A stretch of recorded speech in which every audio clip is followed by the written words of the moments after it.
Noong October 1986 sa South Korea, natagpuan ng pulis na may pangalang Dylan ang katawan ng isang babaeng wala ng buhay sa ilalim ng imburnal. Nakatali ang mga kamay niya sa likod, nilalangaw at nakadilat pa ang mga mata. Wala na rin siyang suot na saplot. Ang pagkamatay ng dalagang yon ay isang misteryo na nagdulot ng kilabot sa probinsya ng Hwasong sa South Korea. Naging busy si Dylan sa pagresolba ng misteryong pagkamatay ng dalaga. Manually niyang sinusulat sa typewriter ang mga testimonya ng mga hinihinalang sospek at isa-isa pinipicturan para ilagay sa notebook. Bago pa man niya malutas ang kaso, panibagong dalaga na naman ang natagpuang patay malapit sa kung saan natagpuan ang unang biktima. Pero may naiwang footprints ang sospek, kaya lumakas ang loob ni Dylan na madali niyang mahanap ang killer ng pangalawang biktima. Kaso lamang, bago pa man niya mapicturan at ma-preserve ang footprint, bigla na lamang may dumaan na tractor doon na naging dahilan para masira ang footprint na iningat-ingatan niya. Masyadong magulo sa crime scene. Halos walang ibang pulis ang nag-aasikaso at napakarami pa mga chismosa at mga bata ang nagkalat sa paligid ng patay na katawan. Kaya sa totoo lang, nahirapan talaga si Dylan. Lumipas ang ilang mga buwan, wala pa ring hustisya sa pagkamatay ng dalawang dalaga. Halos nakalimutan na rin ng mga tao ang nangyari noon dahil lumalamig na ang kaso at wala ring ebidensya ang lumulutang. Isang araw, nalaman ni Dylan sa girlfriend niya na bago namatay ang pangalawang biktima, isang lalaki may kapansanan sa utak ang naging stalker neto at ito ay may pangalang Brian. Hindi na nagdalawang isip pa si Dylan, agad niyang inaresto si Brian at kinwestiyon sa police station. Kaso lamang, hindi niya kinausap na maayos si Brian. Dinaan niya sa pambubugbog kahit pa alam niya may kapansanan sa utak ang binata. Samantala, naging alisto ang mga dalaga sa paligid nila tuwing dadaan sa bukirin kung saan lagi nagaganap ang krimen. Isang beses noon, habang naglalakad ang isang dalaga sa tahimik na bukirin, isang lalaking detective ang sumusunod sa kanya. Balak sanang magtanong ng direksyon ng detective. Kaso lamang, sa sobrang takot niya ay hindi niya magawang sumagot. Mas lalong bumilis ang lakad niya papalayo. Tuloy nalaglag siya sa damuhan. Tinulungan siya ng detective pero hindi pa rin siya nagtiwala at umiiwas pa rin dito. Sakto naman napada si Dylan doon kaya bumaba agad siya sa pag-aakala na kriminal ang detective. Ano ba tong lugar na ito? Puro kriminal. Sigaw pa ni Dylan bago sipain sa dibdib ang detective. Napahiya lamang si Dylan nang malaman niya na ang sinipa niya ay si Tyrone, isang volunteer detective na makakatulong niya na malutas ang kaso. Desperado na si Dylan kaya gumawa siya ng fake shoe print si Brian para mapaamin siya sa ginawa niyang krimen. Pero hindi umaamin si Brian. Lagi niya sinasabi na wala naman siya pinapatay. Sa sobrang asar ni Dylan, dinala niya si Brian sa gubat at pinaghukay. Habang naghuhukay, binantaan ni Dylan si Brian. Diyan kita ililibing ng buhay kapag hindi ka umamin, hayop ka. Natakot naman si Brian at napatras. Sinamantala yun ni Dylan para magtanong-tanong sa kanya kung anong ginawa niya kay Yasmin, ang pangalawang biktima. Nirecord ni Dylan na confession. May bra siya na nakasakal sa leeg niya, tapos tinali ng stockings. Yung panty niya naman nakatakip sa mukha niya. Nakangiti si Brian habang nagsasalita, isang ngiting nakakataas ng balahibo. Nagulat ang mga pulis sa confession niya pero napatigil siya. Kaya tinanong ulit siya ni Dylan. Kaya nagsalita ulit si Brian at sinabi, ano pa bang sunod kong gagawin? Umulan nun. Takbo lang ako ng takbo dahil sa takot. Nayamot sila kay Brian. Kaya binugbog na naman ni Dylan at Jojo si Brian. Pero si Tyrone, tahimik lang siya nakikinig at nag-oobserba. Alam niyang may mali pero ayaw niya maglabas agad ng opinion. Kaya pinag-aaralan niya mabuti ang murder case. Kinabukasan ay opisyal na idiniklarang killer si Brian dahil wala siyang kalaban-laban sa brutal na mga pulis. Sinusunod niya lang lahat ng mga sinasabi nila pero lagi niya dinidinay na hindi siyang pumatay. Si Detective Tyrone lang ang nag-iisang hindi pabor sa ginagawa nila kay Brian. Alam niyo, itigil niyo na yung reenactment na yan. Mapapahiya lang kayo. Hindi si Brian na killer. Kahit 10 taon, alam yun eh. Biglang dumating ang tatay ni Brian para manood sa ginagawa ng mga pulis sa kanya. Nagsimulang sumigaw si Brian ng tulong sa sobrang takot. Kaya ang mga nakatira doon ay nagsimulang sumugod sa mga pulis para matulungan si Brian na makawala sa kamay ng mga brutal at walang awang pulis. Buti na lamang, binasura ng prosecutor ang ebidensya laban kay Brian. Kaya balik na naman sila sa first step ng paghahanap ng sospek. Lumipas ang ilang mga araw na transfer si Dante sa team ni Dylan para maging team leader. Nagtanong agad siya kung meron bang pagkakatulad ang pagkamatay ng dalawang biktima. Pero hindi nakasagot si Dylan. Masyado kasi siya naging busy na paaminin ang isang taong wala namang kasalanan sa krimen. Nagsayang siya ng oras kaka-torture kay Brian, imbis na mag-focus sa totoong killer. Sa kanilang lahat, si Tyrone lang ang nakasagot. Pare-pareho sila nakapulang damit at umuulan nang pinatay silang tatlo. Napatingin sina Dylan at Jojo sa kanya sa gulat. Hindi nila akalain na tatlo na pala ang namatay. Sabi ni Tyrone, missing pa raw kasi si Hannah. Ayaw maniwala ni Dylan at Jojo sa kanya. Masyado raw siya nagmamagaling. Bigyan mo ako ng tauhan, Dante. Hahanapin ko si Hannah, sabi ni Tyrone. Hindi naman niya binigo si Dante dahil nahanap niya agad si Hannah, ang pangatlong biktima. Kagaya ng dalawang naunang namatay, ginalaw muna si Hannah bago paslangin. May stockings na nakatali sa leg at nabubulok na ang makinis niyang katawan. Profesional pumatay ang killer at may pattern siyang sinusundan. Pumapatay ang killer pag umuulan. Kaya ang sunod-sunod na pagkamatay ng mga dalaga ay hindi na simpleng murder case lamang. Ito ay resulta na ng serial killing. Nagpa siya si Dante na mag-setup ng trap sa killer. Kaya nagpanggap ang isang detective na si Kitty. Umuulan din noon. Nakapulang damit ang detective na si Kitty. Habang nakaabang naman sa paligid si Tyrone kung sakaling may mangyaring masama kay Kitty. Kaso lamang, ilang oras na silang paikot-ikot sa bukirin pero walang lumilitaw na killer. Habang nag-aabang sila sa loob ng maliit na kubo, dalawang estudyante ang nagkwento tungkol sa baliw na lalaki na nakatira sa ilalim ng campus nila. Siya raw ang killer na lumalabas lang para pumatay. Sa kabilang banda, isang dalaga ang muntikan na lumabas ang bahay niya habang umuulan at nakasuot pa ng pulang jacket. Nagpalit siya ng jacket bago umalis. Kumakanta rin siya habang naglalakad para hindi siya matakot. Lalo na't mag-isa lang siya at flashlight lamang niya ang tanging nagpapaliwanag sa bukiring iyon. Habang naglalakad, bigla na lang may sumipol sa likod niya. Nabalutan ng takot sa katawan ng dalaga. Sobrang bilis ang tibok ng puso niya na parang lalabas na yun sa kanyang dibdib. Bumilis ang lakad niya hanggang sumapatakbo siya. Pero wala siyang takas dahil bigla na lamang lumabas sa gilid niya ang isang lalaking naging dahilan ng pagkamatay niya kinabukasan. Kagaya ng mga naunang biktima, nakasakal din sa kanyang leeg ang sarili nitong stockings. Habang nasa loob sila ng police station at nag-iimbestiga, sinabi ni Kitty na tuwing may namamatay, laging pinapatugtog ang sad letter na kanta. May nagre-request ng kantang yan sa radio station na patutugtugin tuwing umulan, sabi pa ni Kitty. Natawa lamang si Dylan. Ang hilig daw kasing manood ni Kitty ng mga mystery movies, kaya akala niya ganoon din sa totoong buhay. Pero si Tyrone at Dante ay agad naniwala dahil ang mga kanta sa radyo nung araw na pinatay ang naunang tatlong biktima ay sad letter nga. Ni-request si Tyrone na makuha ang postcard na nagsisend ng music request. Pero nabigo lang siya dahil tinatapon lang daw nila agad ang mga song request pagkatapos basahin. Si Dylan naman ay nagpunta sa shaman para magtanong kung nasa ang killer. Sobrang desperado na kasi siya at wala nang ibang paraan pa kundi ang kumapit sa patalim. Binigyan sila ng talisman na ibubudbod sa paligid na bukirin. Lalabas daw kasi ang imahe ng killer sa tasang puno ng tubig. Kaya pagkatapos nila sa shaman ay dali-dali sila pumunta sa bukid kung saan nangyari ang krimen. Nabuhayan sila nang biglang may narinig na hakbang ng paa. Nagtago sila sa gilid. Akala nila ayun na ang killer. Pero si Tyrone lang pala. Pumunta si Tyrone sa bukid para mag-inspeksyon. Pero siya naman ngayon ang may narinig na hakbang ng tao. Siya naman ngayon ang nagtago. May lalaking dumating at may dala siyang underwear ng babae. Nilatag niya yun sa lapag saka may ginawang malaswa.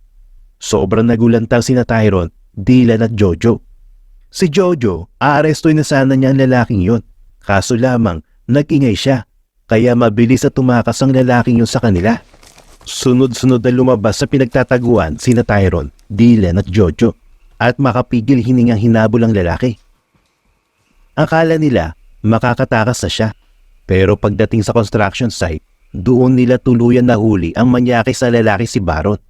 Kaya lamang isang malaki pagkakamali na naman ang nagawa ni na Tyrone, Dylan at Jojo. Ang lalaking nahuli nila ay isang disenteng mamamayan na walang inaagrabyado. Gusto lang naman niya mag-master nang wala nakakita sa kanya.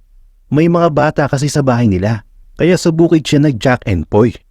Ilang araw siyang illegal na kinulong ng mga pulis. Tinorture siya ng paulit-ulit na para bang nawala na rin siya sa sarili niyang katinuan. Binigyan siya ng script ni Dylan kung anong sasabihin niya habang nagre-record.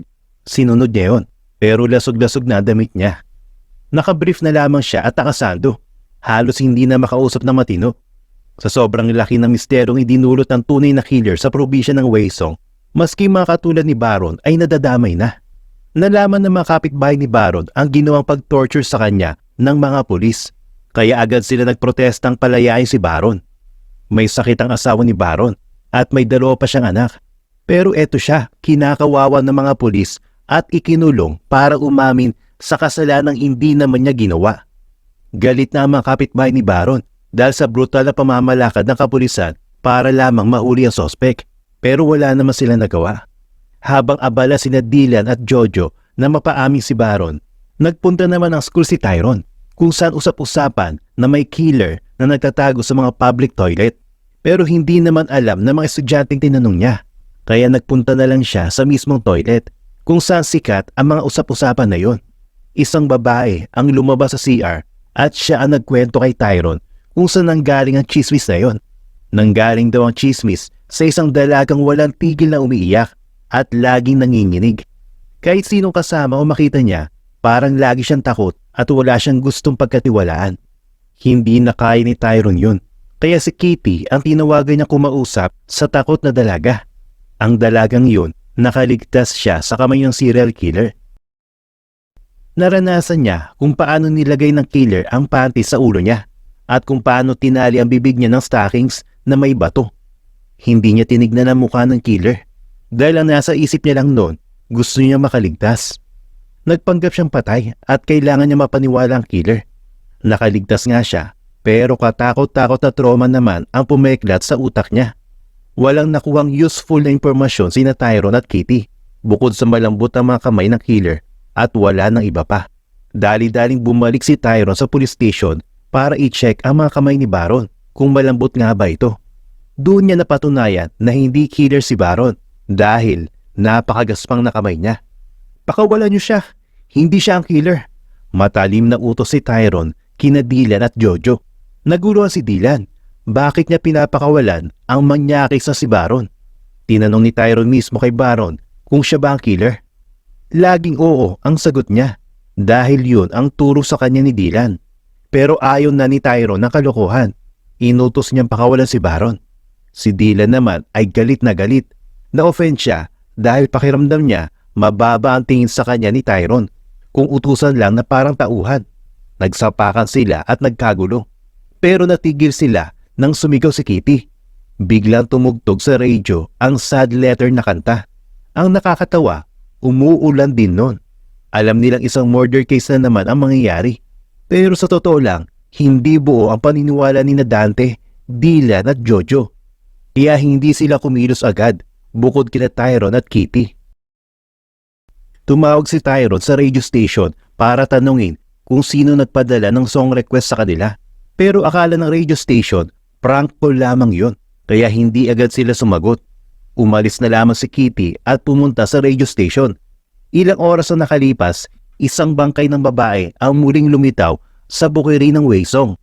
May nakabaon na 9 na maliliit na piraso ng peach sa pribadong parte ng babae. Lalo nang ilabot sina Tyrone at Dylan. Nadiskubre na ni Kitty ang mga nagpapadala ng request song sa radio station at ito ay may pangalang Harry. Kaya sina Tyrone at Dylan hindi nagdalawang isip na huliin ang binata. Sinek agad ni Tyrone ang kamay ni Harry at nagulat siya dahil masyadong malambot yun. Kinwestiyon nila ang binata. Nung una, kalmado pa siya nakikipag-usap. Pero parang dinidiin nila si Harry, kaya napipikon siya at biglang tumataas ang boses. Ang laging nangunguna sa pangbubugbog na si Jojo, nagsisimula ng tumaas ang presyon at mapikon kay Harry. Pinipigilan na siya ni Dante na wag mangbugbog. Pero nung tumataas na naman ang boses ni Harry, hindi na nakapagpigil si Jojo at pinagsasapak si Harry. Masinsinan siya kinausap ni Dante sa hagdan. Di ba sabi ko, wag mo siyang bugbugin? Kaya nasisilip tayo ng mga reporters dito eh. Kaya kumakalat na brutal ang kapulisan. Bukas, wag kang sasama sa investigasyon. Tanggal ka na sa team ko. Sinipa ni Dante si Jojo sa hagdan at umalis. Sina Tyrone at Dylan ay parehong pagod na at hindi na rin alam kung saan magsisimula ulit. Lahat na ata ng energy nila ay naibuhos nila sa serial killing murder case at ilang inosenteng lalaki na rin ang nadamay nila. Bigla nilang naalala ang confession ni Brian. Masyado detalyado ang sinasabi niya na parang siya ang may gawa. Kaya pinakinggan ulit ni Tyrone ang recording at doon nila na-realize na si Brian ang witness ng murder case at hindi siya ang killer. Pumunta sila sa restaurant ni Brian para questionin ulit. Nagulat sila nang makita ang lasing na si Jojo. Lumabas sa TV ang balita tungkol sa pagtutorture ng mga pulis sa mga inosenteng tao. May mga customer na tumatawa pero si Jojo ay biglang nabanas. Tumayo siya at isa-isa binugbog ang mga taong nandoon sa restaurant. Biglang dumating si Brian. Nakita niyang naninipa na naman si Jojo. Kaya nag-isip siya ng paraan para mapatigil siya. Nakakita siya ng kahoy at pinukpok yun sa paa ni Jojo. Nagulat na lamang si Brian dahil may nangangalawan na palang pako na nakatusok sa kahoy. Napaiyak sa sakit si Jojo. Sa takot ni Brian na mabugbog na naman, tumakbo siya paalis pero hinabol siya ni Dylan at Tyrone. Nakita mo pinatay si Ana, di ba? Nakita mo ba yung mukha na killer? Tanong ni Tyrone kay Brian. Sinagot sila ni Brian na ilang beses na sinabi sa kanila, 3 beses niya nakita ang mukha na killer. Pinakita ni Dylan ang picture ni Harry pero bigla nawala sa sarili si Brian. Kung ano-ano nang sinasabi niya at hindi na maintindihan. Saktong dumating ang mga kapitbahay ni Brian at pinagtulungan sina Dylan at Tyrone. Tataranta si Brian kaya tumakbo na naman siya hanggang sa riles ng tren. Hindi niya napansin na habang nakahinto siya, may paparating na tren. At ito ang sumagasa sa kanya papunta sa kanyang kamatayan. Ang nag-iisang witness sa krimen ay nawala na. Lumipas ang ilang mga araw, may nakitang semen sa damit ng recent victim. Kapag nag-match yun sa DNA ni Harry, tapos na ang kaso. Kaso lamang, kailangan pa rin nila ipadala sa Amerika ang semen dahil walang pan-testing sa Korea. Napakasakit na ng ulo nila Tyrone at Dylan sa misteryosong serial killing na ito. Kaso lamang, may isang problema pa ang dumagdag sa utak ni Dylan. Si Jojo, ang matalik niyang kaibigan at katrabaho, kailangan putulin ng paa niya. Natetano kasi siya dahil doon sa pako na natusok sa paa niya. Stress na si Dylan, pero ang tanging nakapansin lang noon ay ang girlfriend niyang nurse. Pinalabas siya saglit ng girlfriend niya para lagyan ng dextrose. Mukha na raw kasi siyang bangkay. Hiniling niyang umalis na si Dylan sa kanyang trabaho. Maya-maya pa, umuwi na rin ang girlfriend niya. Pero gabi na noon, kaya dadaan din siya sa liblib at madilim na bukirin. Kahit sobrang nakakatakot, dumaan pa rin siya at hinarap ang trauma na maaari niyang sapitin. Isang high school girl ang nakasalubong niya. Sa hindi inaasahan, ang high school girl na ito ay walang habas na hinubaran. Dinali sa likod ang mga paa at kamay at pinaslang na parang hayop. Lumutang ang katawan ng high school girl at isang pangalan niya sa naging pinakamaingay na kaso na brutal murder case sa bansang Korea. Nang makita ni Tyrone kung sino ang dalaga pinatay, mas lalo siya nagalit. Yun ang high school girl na nagturo sa kanya sa toilet woman. Sa sobrang sama ng loob ni Tyrone dahil wala siya nagawa, hinanap niya si Harry at pinagsusuntok. Walang tigil niya sinipa sa tiyan si Harry. Nilabas niya na rin ang baril niya. Kahit patayin kita dito, wala namang may pakialam eh. Kaya umamin ka na. Aminin mo na. Ikaw ba ang pumatay sa kanila? Ikaw ba? Dumating bigla si Dylan at binigay kay Tyrone ang resulta ng DNA ni Harry at ang semen sa damit ng isa sa mga biktima. Pinusasa na ni Dylan si Harry, pero nang basahin ni Tyrone ang resulta, napaiyak siya. Sobrang nasaktan siya dahil sa haba ng tinahak nilang daan, mali pa rin ang suspect na napagbintangan nila. hindi nagmatch ang DNA at semen sample kay Harry. Kaya pinakawalan na rin nila si Harry at mag-uumpisa na naman sila sa paghahanap sa sospek. Lumipas ang mga taon, hindi pa rin nasolve ang kaso. Year 2003, may mga anak na rin si Dylan at binata't dalaga na rin sila. Kaso lamang, hindi na detective si Dylan. Isa na siyang matagumpay na negosyante at kasal na sila ng dati niyang girlfriend. Nasa kotse siya noon at napadaan siya sa imbornal kung saan una natagpuan ang biktima ng serial killer. Sinilip niya ulit yun. Biglang may batang lumapit sa kanya. Nagtataka dahil tumitingin siya sa imbornal na yun. Ang weird daw, pangalawa na kasi siya sa mga sumilip doon. Tinanong siya ni Dylan, "Bakit? May pumunta ba dito at sumilip sa imbornal?" Sumagot ang bata, "Opo, meron. Tinanong ko siya noon, bakit siya nakasilip dyan? Ang sabi niya lang, may ginawa daw kasi siya noon sa imbornal. Naalala niya labang." Naluhan na lamang si Dylan at tinanong kung ano ang itsura ng lalaki. Ang sagot ng bata, ordinaryo lang po ang mukha niya. Naging intense ang emosyon ni Dylan at bumalik lahat ang alaala niya.